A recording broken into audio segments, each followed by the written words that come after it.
کیا بجماعت نماز میں مقتدی اعوذ باللہ اور بسم اللہ پڑھ سکتے ہیں؟ دیکھیں، جب آپ امام کے پیچھے نماز پڑھ رہے ہیں تو آپ کو صرف ثنا پڑھنے کی اجازت ہے۔ ثنا بھی آپ اسی وقت تک پڑھ سکتے ہیں جب تک امام نے قرأت شروع نہیں کی ہے۔ اگر امام نے قرأت شروع کر دی، آپ ثنا نہ پڑھ سکے تو آپ ثنا نہیں پڑھیں گے، آپ خاموش کھڑے رہیں گے اور امام کی قرأت کو سنیں گے۔ اور اگر آپ نے آدھی ثنا پڑھی تھی اور امام نے قرأت شروع کر دی تو اب وہیں پہ آپ خاموش کھڑے رہیں اور امام کی قرأت کو آپ سنیں۔ امام کے پیچھے نہ آپ کو اعوذ باللہ پڑھنا ہے، نہ بسم اللہ پڑھنا ہے، اور نہ امام کے پیچھے قرأت کرنی ہے، یعنی نہ الحمد پڑھنی ہے، نہ کوئی سورت کی تلاوت کرنی ہے۔ بس رکوع میں جب آپ جائیں گے تو جو رکوع کی تسبیح ہے وہ آپ پڑھیں گے سبحان ربی العظیم، اور سجدے میں جائیں گے تو جو سجدے کی تسبیح ہے سبحان ربی الاعلیٰ آپ اس کو پڑھیں گے، اور تحیات درود وغیرہ آپ پڑھیں گے۔ باقی آپ کو کچھ بھی نہیں پڑھنا ہے، امام کے پیچھے بالکل خاموش کھڑے رہنا ہے اور امام کی قرأت کو سننا ہے۔ امام کے پیچھے قرأت کرنا حرام ہے، کیونکہ امام کی جو قرأت ہے وہ مقتدیوں کے لیے کافی ہوتی ہے، اس لیے آپ کو قرأت کرنے کی اجازت نہیں ہے۔ دوسرا سوال یہ ہے، کیا نماز میں سیدھے پاؤں کا انگوٹھا ہل جائے تو نماز ٹوٹ جاتی ہے؟ یہ مسئلہ بھی عوام میں بہت مشہور ہے اور بالکل غلط مشہور ہے۔ اگر کسی کا انگوٹھا ہل جائے تو لوگ ترنت یہ فتویٰ لگا دیتے ہیں کہ آپ کی نماز نہیں ہوئی، آپ اپنی نماز کو دہرا لیجئے، جبکہ ایسی کوئی بات نہیں ہے۔ شریعت میں پیر کا انگوٹھا اگر ہل جائے تو اس سے نماز ہرگز نہیں ٹوٹتی ہے۔ ہاں، یہ ضرور ہے کہ بلا وجہ پیر کی انگلیوں کو نہیں ہلانا چاہیے۔ اس کو آپ ایک مثال کے ذریعے سمجھیے۔ امام کے پیچھے نماز پڑھ رہے ہیں چند لوگ، ان میں سے کسی ایک کا وضو ٹوٹ گیا تو شریعت کا حکم یہ ہے کہ وہ صف کو چیرتا ہوا باہر جائے گا اور وضو بنائے گا۔ اب جو یہ جگہ خالی رہ گئی، اس جگہ کو پر کون کریں گے، کون بھریں گے؟ اس کے بغل والے لوگ جا کر کے کھڑے ہوں گے۔ اب یہ جو جگہ خالی بچ گئی، اس جگہ پر کون جا کر کے کھڑا ہوگا؟ اس کی بغل میں جو انسان کھڑا ہوگا وہ اپنی جگہ چھوڑے گا اور اس جانے والے کی جگہ پہ جا کر کے کھڑا ہوگا، اور اس کی بغل والا اس کی جگہ پہ جا کر کے کھڑا ہوگا، اور اس کی بغل والا اس کی جگہ پہ جا کر کے کھڑا ہوگا۔ تو اس طرح سے نماز کے اندر انسان چل پھر گیا، اس کے باوجود بھی نماز نہیں ٹوٹی۔ تو جب پورے چل جانے سے نماز نہیں ٹوٹ رہی ہے تو ایک پیر کا انگوٹھا ہل جانے سے نماز کیسے ٹوٹ سکتی ہے؟ کیا نمازی کے آگے سے کوئی گزر جائے تو نماز ٹوٹ جاتی ہے؟ ایسی کوئی بات نہیں ہے۔ نمازی کے آگے سے اگر کوئی شخص گزر جاتا ہے تو اس سے نمازی کی نماز میں کوئی فرق نہیں پڑتا، اس کی نماز ہو جاتی ہے۔ ہاں، یہ گزرنے والا شخص گنہگار ہوگا۔ حدیث شریف میں بیان کیا گیا کہ جو نمازی کے آگے سے گزر جاتے ہیں، اگر انہیں پتہ چل جائے کہ اس میں کتنا بڑا گناہ ہے تو 40 سال تک، ایک روایت کے مطابق 70 سال تک اپنی جگہ پہ کھڑا رہ جائے گا، لیکن نمازی کے آگے سے ہرگز نہیں گزرے گا۔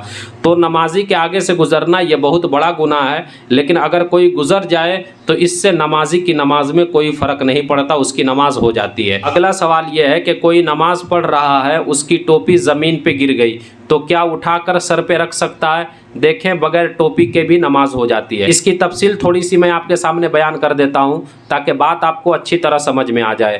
اگر کوئی بندہ بغیر ٹوپی کے نماز پڑھتا ہے، یہ سوچ کر کہ نماز کوئی اہم عبادت نہیں ہے، محتم بالشان کام نہیں ہے جس کے لیے ٹوپی پہنی جائے، اتنا اہتمام کیا جائے، یہ سوچ کر اگر کسی نے بغیر ٹوپی کے نماز پڑھ لی تو وہ بندہ مذہب اسلام سے خارج ہو جائے گا، اس لیے کہ اس نے نماز کو حقیر سمجھ لیا، جو کہ اہم عبادت ہے، اور نماز کو حقیر سمجھنے والا کافر ہے، کیونکہ یہ نص قطعی سے اس کا وجوب، اس کی فرضیت ثابت ہے۔ اور اگر کوئی شخص بغیر ٹوپی کے نماز پڑھتا ہے یہ سوچ کر تاکہ میری توجہ نماز میں برقرار رہے، سخت گرمی ہے، وہ سوچتا ہے کہ اگر ٹوپی میں پہن کر کے نماز پڑھوں گا تو میری توجہ بھٹک جائے گی گرمی کی وجہ سے، اس لیے بغیر ٹوپی کے نماز پڑھتا ہے، تو اس کے لیے بہتر ہے، ضروری ہے کہ وہ بغیر ٹوپی کے ہی نماز پڑھے تاکہ اس کی نماز میں توجہ برقرار رہے، اپنے رب کی طرف وہ اپنی توجہ پوری اچھی طرح سے لگا سکے۔ اور اگر کوئی شخص یوں ہی بغیر ٹوپی کے نماز پڑھتا ہے، وہ یہ نہیں سوچتا کہ نماز کوئی اہم عبادت نہیں ہے یا اس کی طبیعت نہیں جمتی، بغیر ٹوپی کے نماز پڑھ لیتا ہے تب بھی نماز ہو جاتی ہے، ٹوپی کے ساتھ نماز پڑھ لینا مستحب ہے۔ اس میں ایک بات میں آپ کے سامنے یہ بھی بیان کر دوں، اکثر جگہوں پہ یہ دیکھا گیا کہ کسی کی ٹوپی زمین پہ گری اور دوسرا شخص جا کر کے اس کی ٹوپی اٹھا کر سر پہ رکھ کر کے چلا آتا ہے۔